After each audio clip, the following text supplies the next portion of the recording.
you also have the whole concept of like the alleged Collins elite and the guys like in the Pentagon who are like, this is angels and demons. You know what I mean? We can't fucking let this out. It's not perfectly that, but it becomes a religious type thing. And you wonder how much of that is just how much they're interpreting the Bible themselves to mean what they want it to mean versus maybe it does and they have evidence to prove it. So that's one area where I feel like there's definitely an active narrative control. Okay. I don't think there's anybody in the Pentagon who's just like, Jesus said they're demons and we're not gonna look at demons. We're not gonna talk about demons. We're not gonna do anything with demons, right? No one? Not one person? The people who are working on the problem, I doubt it. They might have it in the back of my understanding of the Collins elite is that, and this is where you should have Nathaniel Gillis on, because there's a guy named Ray Boucher who's the pastor that this group allegedly approached.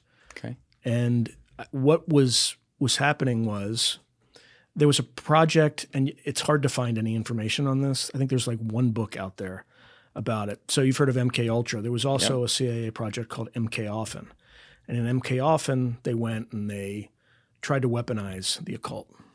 Okay? Weaponize that. That's great. Yeah, it makes sense. You know, they went to look at like, hoodoo and voodoo and all that stuff. And Sibylle, I think, was like a witch that they looked at. Anyway, they were looking at ways to weaponize that. So when you start going down this path, they probably talked to ritual magicians.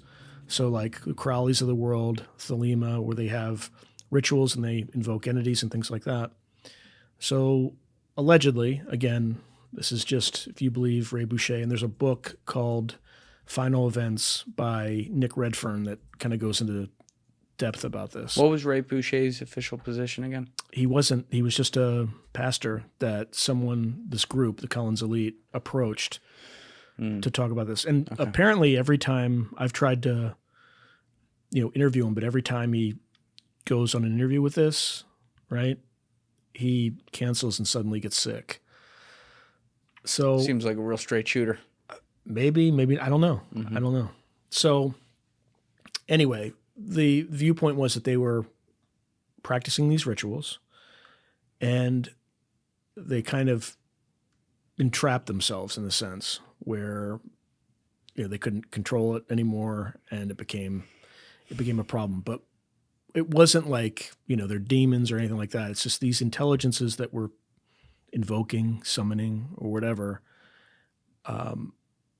It's just some really dark stuff that we need to keep underground, otherwise it spreads.